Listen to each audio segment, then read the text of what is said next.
Alors, salut chers tous. Aujourd'hui, nous allons parler des plantes et environnement.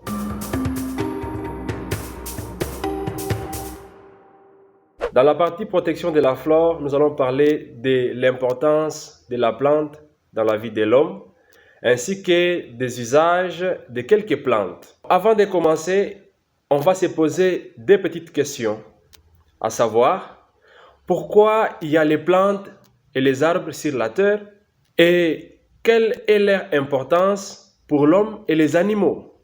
Sans les plantes et les arbres, il n'y aura pas la vie sur la terre. Pour nous les hommes, les plantes et les arbres sont comme des mères nourricières. Qui sait d'où vient le fumbois, les maniocs, les fruits de la forêt, n'est-ce pas?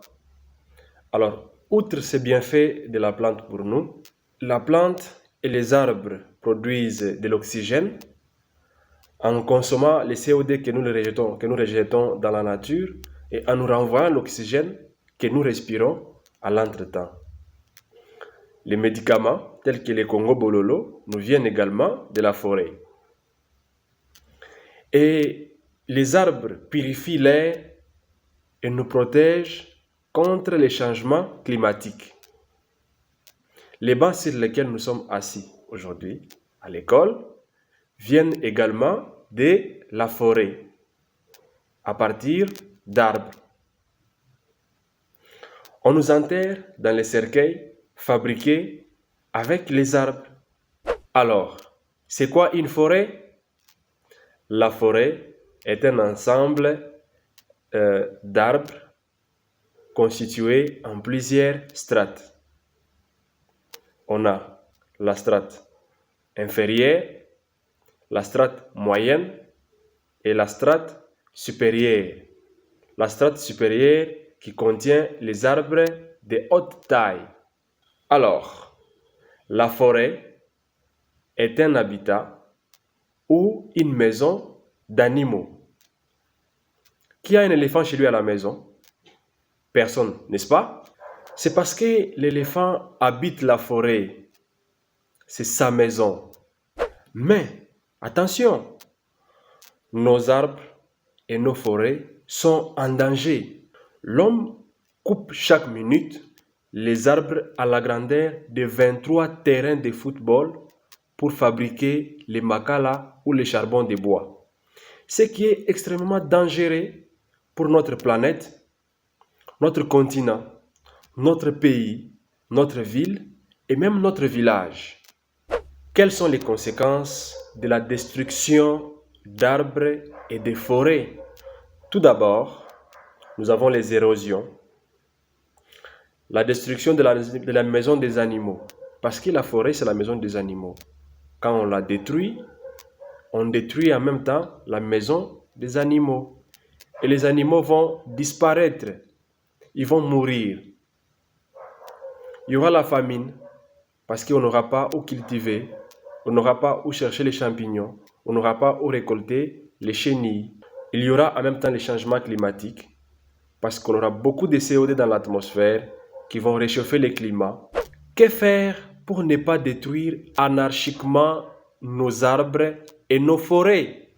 D'abord, il nous faut planter les arbres dans notre champ pour fabriquer les makala. Et on appelle ça de l'agroforesterie, c'est-à-dire mélanger les arbres avec les cultures. Nous devons aussi planter dans notre école. Notre école doit avoir les arbres pour nous protéger. Nous devons aussi planter chez nous à la maison. Vous avez écouté? Il faut planter chez soi à la maison. Donc, chaque élève sera à féliciter s'il a un arbre chez lui à la maison. Quelle est l'importance d'arbres et de forêts pour nous, les êtres humains, et pour les animaux? Vous avez retenu? On a dit que la forêt est pour nous comme une mère nourricière. C'est parce que c'est d'elle que nous tirons les aliments, les médicaments, les bois de chauffage, les chenilles, les champignons, les fumbois viennent de la forêt. Donc la forêt, c'est pour nous comme une maman. Et pour les animaux, la forêt, c'est la maison. Les animaux habitent la forêt, c'est leur maison. En plus, pour tous les êtres vivants, les plantes et les arbres purifient l'air et nous donnent l'oxygène. En même temps, les arbres luttent contre les changements climatiques. Les arbres protègent les sols contre les érosions et nous donnent les bois, les médicaments, comme on venait de le dire, les champignons.